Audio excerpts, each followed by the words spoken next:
brassica, oleracea, atau kubis. Sayuran hijau ini tentunya tidak asing bagi kita. Kubis banyak ditemukan di seluruh dunia, termasuk Asia dan Eropa. Seperti halnya sayuran lain, kubis memiliki batas waktu simpan hingga akhirnya membusuk. Tapi jangan khawatir. Dengan mencampurkan kubis dan garam, kita dapat membuat sauerkraut. Pada video kali ini, kami dari kelompok 3 beranggotakan Ulki, Sophie, dan Anissa akan menjelaskan lebih lanjut mengenai makanan fermentasi sauerkraut. Video ini akan berisi tentang sejarah, karakteristik, peran mikroba, dan proses fermentasi. Versi awal sauerkraut ditemukan di Cina sekitar 2000 tahun yang lalu, di mana buruh Cina yang membangun tembok besar Cina membuat kubis yang diawetkan dalam wine sebagai lauk nasi. Kemudian sauerkraut versi sekarang diperkirakan menyebar pertama kali ke Eropa sekitar 1000 tahun kemudian oleh Genghis Khan. Dia dan segerombolan Tartar membawanya dalam kantong pelana mereka dari Cina ke Eropa, di mana menjadikan sauerkraut berkembang terutama di Eropa Timur dan Jerman, serta di negara-negara lain termasuk Prancis. Di Eropa Utara dan Tengah, sauerkraut juga digunakan sebagai sumber nutrisi selama musim dingin, sebelum adanya frozen food dan makanan impor dari belahan bumi selatan. Kemudian pada akhir 1700-an, seorang dokter Inggris mengulik sauerkraut karena diduga dapat mencegah penyakit kudis di Angkatan Laut Belanda. Sehingga selama era yang sama, penjelajah Inggris lainnya yaitu Kapten James Cook mengisi kapalnya dengan kraut dalam jumlah besar untuk disajikan ke anak buahnya porsi harian dalam perjalanan lautnya. Kemudian ketika Jerman dan Belanda menjajah Amerika, sauerkraut dibawa bersama mereka, sehingga pemukim Jerman dan orang Belanda di Pennsylvania menggunakan sauerkraut sebagai makanan mereka. Sebenarnya apa sih sauerkraut itu? Sauerkraut adalah makanan khas Jerman. Kata sauerkraut sendiri berasal dari bahasa Inggris yang berarti acar atau asinan kubis. Yang mula-mula kubis dipotong halus, kemudian difermentasi oleh berbagai bakteri asam laktat.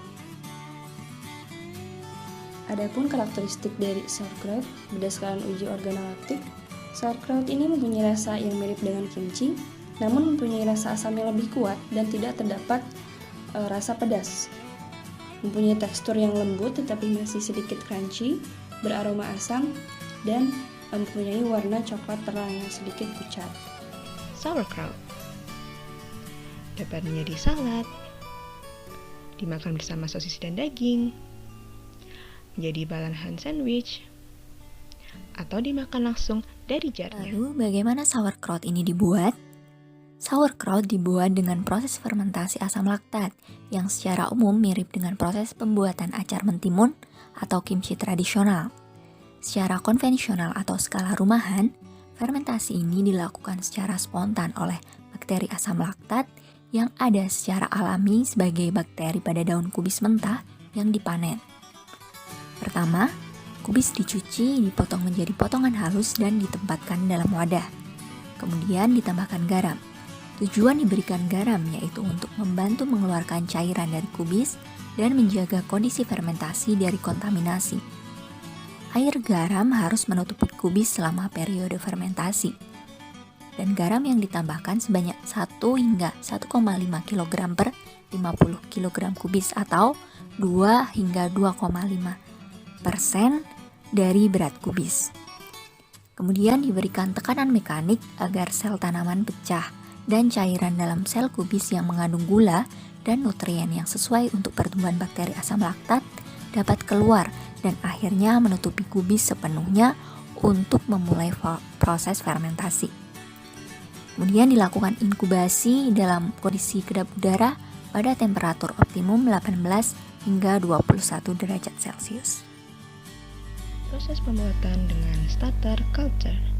Kualitas sauerkraut yang diproduksi dengan fermentasi spontaneous sangat bergantung pada komposisi komunitas mikroba indigen dan kualitas kubis yang digunakan. Penggunaan kultur starter telah diusulkan untuk meminimalkan variasi kualitas dan untuk memastikan keseragaman produk. Pemilihan strain bakteri yang digunakan berdasarkan kriteria seperti memiliki toleransi terhadap nilai pH yang rendah dan konsentrasi garam yang tinggi, memiliki laju pertumbuhan dan produksi asam yang cepat, serta memiliki karakter metabolisme heterofermentatif dan dapat mensintesis senyawa antimikroba seperti bakteriosin. Kultur starter dapat berupa kultur murni maupun campuran. Berdasarkan penelitian, penambahan L-mesenteroides selama fermentasi menghasilkan asinan kubis yang lebih seragam dibandingkan dengan fermentasi yang tidak diinokulasi starter. Sementara, dapat juga mengurangi penggunaan garam sebanyak 50% dengan masih mempertahankan konsentrasi vitamin C yang tinggi. Kultur starter komersial dapat dilihat pada contoh di gambar berikut. Pada starter berikut, strain pada culture adalah Lactobacillus plantarum, L-mesenteroides, dan Pediococcus acidolicti. Kultur starter dapat memulai proses fermentasi dengan mengurangi keasaman sayuran secara cepat diukur dalam pH dalam 24 jam pertama dan selama sisa periode fermentasi dibandingkan dengan fermentasi tanpa starter. Tahap awal fermentasi sangat penting untuk mencapai produk berkualitas tinggi. Penurunan pH yang cepat juga membantu menghilangkan patogen jamur dan ragi yang cenderung tidak bertahan dalam lingkungan asam. Pediococcus acidolicti. Cara pembuatan yang pertama adalah kubis dicuci dan dipotong halus. Selanjutnya ditambahkan garam sesuai instruksi dan dicampur rata. Kemudian starter kultur diancurkan dengan air dan ditambahkan ke dalam jar. Kemudian ditambahkan air hingga seluruh potongan kubis terendam. Dan terakhir, inkubasi anaerobik selama 4-7 hari pada suhu ruang. Sauerkraut diproduksi secara industri sejak akhir abad ke-19. Awalnya dalam tong kayu, sedangkan sekarang digunakan tangki fermentasi kedap udara. Kini, pabrik sauerkraut Jerman tertua yaitu Leuchtenberg dan pabrik-pabrik lainnya memproduksi sauerkraut dalam kemasan kaleng. Sauerkraut yang diproduksi secara industri saat ini biasanya ditambahkan vitamin C sebagai bahan tambah antioksidan sekaligus berfungsi meningkatkan umur simpan. Dalam proses produksi biasanya berupa fermentasi terkontrol dengan penambahan kultur starter Leuconostoc mesenteroides dan Lactobacilli. Proses pembuatannya antara lain penyiapan potongan kubis dan peremasan, kemudian penambahan garam NaCl 2%, dilanjutkan pasteurisasi selama 30 detik pada suhu 85 derajat Celcius. Dimulai proses fermentasi terkontrol dengan penambahan bakteri asam laktat yang terlibat dalam fermentasi dengan jumlah 6 hingga 9 log CFU per mili. Kondisi fermentasi diatur pada suhu tertentu selama 8 hingga 72 jam. Sesudah itu, sauerkraut dapat dilakukan penyimpanan pada 4 derajat Celcius selama 40 hari. Selanjutnya, sauerkraut diawetkan dan dapat disimpan selama beberapa bulan dalam wadah kedap udara yang disimpan pada suhu 15 derajat Celcius atau lebih rendah. Mikroba yang berperan pada proses fermentasi sauerkraut. Pertama terdapat bakteri Leuconostoc mesenteroides, merupakan bakteri basil gram positif, tumbuh pada pH 4,5-7, suhu optimal 30 derajat Celcius dan salinitas 1%, merupakan bakteri fakultatif anaerobik, heterofermentatif, dan memiliki generation time paling pendek di antara bakteri algae lainnya. Kedua, Lactobacillus plantarum, merupakan bakteri basil gram positif, tumbuh pada pH 3,4-8,8, dapat tumbuh pada suhu 12-40 derajat Celcius, salinitas 1,3-2,5%, merupakan bakteri anaerobik dan homofermentatif. Yang ketiga adalah Lactobacillus brevis, merupakan bakteri berbentuk basil gram positif, tumbuh pada pH 4-5 pada suhu optimal 30 derajat Celcius, salinitas 1,5%, merupakan bakteri mikroaerofilik dan merupakan bakteri heterofermentatif. Fermentasi sauerkraut terdiri atas 3 fase yang menghasilkan sebuah dinamika populasi. Pada fase pertama, yaitu pada 1 hingga 3 hari pertama, diberi perlakuan kondisi inkubasi optimum pada 7,5 hingga 18 derajat Celcius. Pada awal fermentasi, bakteri anaerob, yeast, mold, dan enterobacter mulai fermentasi dan mulai memproduksi lingkungan asam yang menguntungkan bakteri yang akan bertindak dalam fermentasi selanjutnya. Dalam fase ini, Ragi dan bakteri asam asetat tumbuh dengan mengonsumsi oksigen yang tersisa dan menghasilkan etanol, asam, dan ester. Ketika kadar asam menjadi terlalu tinggi untuk banyak bakteri, kemudian Leuconostoc mesenteroides dan spesies Leuconostoc lainnya akan mendominasi. Leuconostoc mesenteroides merupakan bakteri asam laktat heterofermentatif yang menghasilkan produk asam laktat, asam asetat, etil alkohol, manitol, dan karbon dioksida. Asam laktat yang dihasilkan oleh bakteri ini sebesar 0,25 hingga 0,3%. Kemudian etanol yang ada dalam substrat akan teresterifikasi dengan asam laktat, menghasilkan komponen rasa yang khas dalam sauerkraut. Selanjutnya, fase kedua fermentasi dijalankan oleh bakteri asam laktat homofermentatif yang toleran asam, yaitu spesies Lactobacillus plantarum. Bakteri asam laktat ini mampu menghasilkan asam laktat hingga 1,75%. Kondisi fermentasi optimum pada fase kedua ini berada pada suhu 22 derajat Celcius. Kemudian pada fase ketiga yang berlangsung selama 3 hingga 6 minggu dengan periode fermentasi pada minggu ke-3 hingga 4 optimum dikondisikan pada suhu kamar dan pada minggu ke-5 hingga 6 diinkubasi pada suhu yang lebih rendah yaitu 15 derajat Celcius untuk menyiapkan preservasi. Pada fase ini, Lactobacillus brevis tumbuh mendominasi dan memfermentasi gula yang tersisa, yang selanjutnya menurunkan pH dengan total asam laktat akhir yang mampu dihasilkan mencapai 2 hingga 2,5%. Setelah mengetahui mikroba yang berperan pada pembuatan sauerkraut, mari kita lihat lebih lanjut proses fermentasi yang dilakukan mikroba-mikroba tersebut. Seperti yang telah disebutkan sebelumnya, terdapat 2 jenis bakteri yaitu homofermentatif dan heterofermentatif.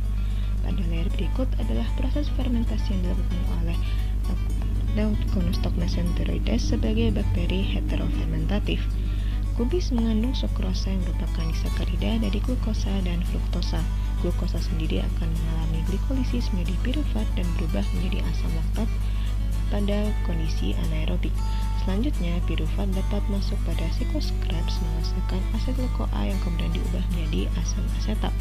Dua produk ini adalah asam organik utama yang berperan dalam menurunkan pH dan menambah cita rasa asam. Pada proses ini juga dihasilkan gas CO2 dan etanol. Yang kedua adalah proses fermentasi yang dialami Lactobacillus plantarum sebagai bakteri homofermentatif.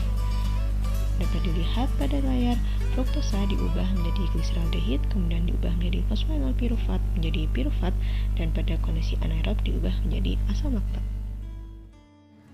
Pertumbuhan mikroba pada fermentasi sauerkraut dipengaruhi juga oleh beberapa faktor, baik intrinsik maupun ekstrinsik. Pada kubis segar terdapat kandungan karbohidrat yang tinggi sehingga dapat menstimulasi pertumbuhan bakteri. Selanjutnya, penambahan garam menyebabkan terjadinya osmosis, sehingga cairan nutrisi pada kubis keluar dan water activity-nya menurun. Hal ini membuat kondisi lingkungan mempunyai konsentrasi yang tinggi dan hanya mikroba osmopil atau halotoleran yang dapat hidup. Salah satunya Leuconostoc mesenteroides. Leuconostoc mesenteroides juga menghasilkan karbon dioksida, sehingga menekan oksigen keluar dari kubis. Setelah itu, dilakukan juga tekanan mekanik dengan menekan kubis yang sudah diparut agar oksigen keluar dan membuat kondisi lingkungan anaerobik. Di samping itu juga, ketika kadar oksigen menurun, maka potensial redoks pada makanan menurun. Saat lingkungan fermentasi anaerobik, perlahan Leuconostoc mesenteroides ini viabilitasnya berkurang dan Lactobacillus plantarum menjadi dominan, yang dapat mengubah gula menjadi asam laktat. Asam laktat ini akan bertindak sebagai pengawet, menghambat mikroba patogen, dan meningkatkan ketersediaan vitamin C. Seiring berjalannya waktu, pH akan semakin menurun dan ketersediaan nutrisi akan menstimulasi Lactobacillus brevis untuk tumbuh dan menjadi dominan. Setelah gula tidak ada, fermentasi berakhir, kondisi asam dan pH rendah hanya akan mendukung pertumbuhan mikroba yang baik, dan asam laktat yang terbentuk berkontribusi dalam profil rasa dari asinan kubis. Berikut merupakan kandungan nutrisi yang terkandung dalam sauerkraut. Selama fermentasi dengan bakteri asam laktat, komposisi kimia kubis berubah, menghasilkan produk fermentasi yang kaya akan karbohidrat, protein, lemak, serat makanan, mineral, dan vitamin. Sauerkraut juga mengandung asam organik, sebagian besar adalah asam laktat dan asam asetat, juga menghasilkan asam profionat, malat, dan suksinat, serta etanol, etil asetat, asetaldehida, dan karbon dioksida. Berdasarkan nutrisi yang telah disebutkan, sauerkraut ini mempunyai banyak manfaat untuk kesehatan. Di antaranya dapat menjadi antioksidan karena mempunyai kandungan vitamin C dan vitamin E serta senyawa fenol yang tinggi. Selain itu juga bersifat antikarsinogenik karena mempunyai kandungan glukosionat dan ascorbigen yang tinggi.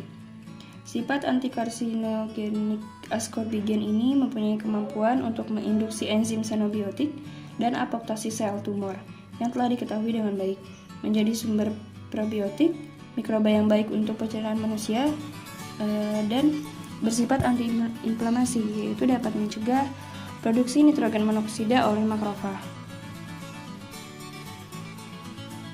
Berikut merupakan referensi yang digunakan. Sekian dan terima kasih. Bila ada